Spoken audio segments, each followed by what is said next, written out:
Lection 47. The Spirit gives life, the rich man and the beggar.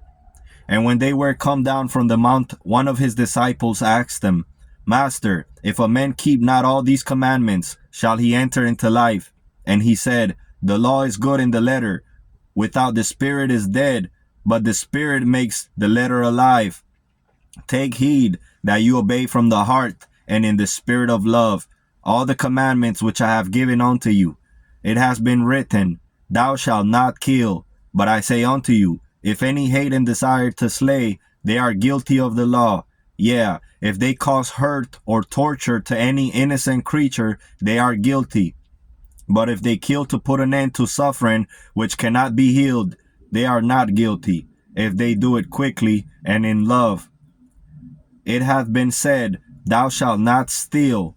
But I say unto you, if any, not content with that which they have, desired and seek after that which is another's, or if they withhold that which is just from the worker, they have stolen in their heart already, and their guilt is greater than that of one who steals a loaf in necessity to satisfy his hunger.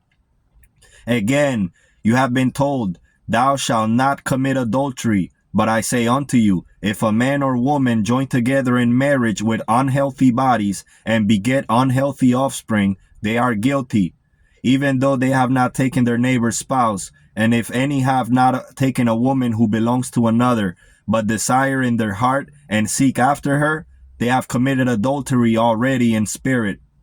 And again I say unto you, if any desire and seek to possess the body of any creature for food or for pleasure or for profit, they defile themselves thereby. Yeah, and if a man tells the truth to his neighbor in such wise as to lead him into evil, even though he were true in the letter, he is guilty. Walk ye in the Spirit, and thus shall ye fulfill the law, and be meet for the kingdom. Let the law be within your own hearts rather than on tables of memorial, which things given unto you is holy. Nevertheless, you ought to do and not to leave the other undone.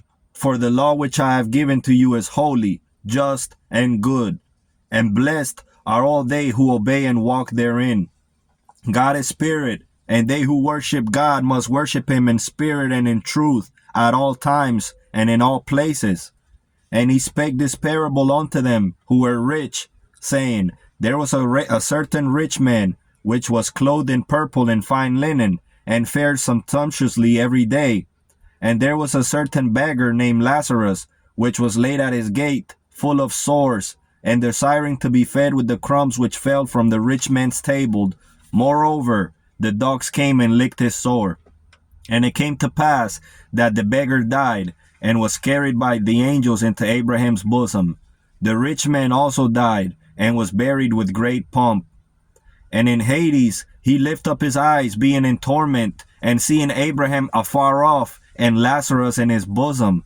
And he cried out and said, Father Abraham, have mercy on me, and send Lazarus, that he may dip the tip of his finger in water and cool my tongue, for I am tormented in this place. But Abraham said, Son, remember that in your lifetime you received your very good things, and likewise Lazarus evil things. But now he is comforted, and thou art tormented. And thus are the changes of life for the perfecting of souls. And besides all this, between us and you there is a great gulf fixed, so that they which would pass from hence to you cannot, neither can they pass to us that would come from thence, till their time be accomplished. Then he said, I pray thee therefore, Father, that thou wouldst send him to my father's house, for I have 5 brethren, that he may testify unto them, lest they also come into this place of torment. Abraham said unto him, They have Moses and the prophets, let them hear them. And he said, Nay, Father Abraham, but if one went out from the dead, they will repent. And Abraham said unto him, If they hear not Moses and the prophets, neither will they hear, though one rose from the dead.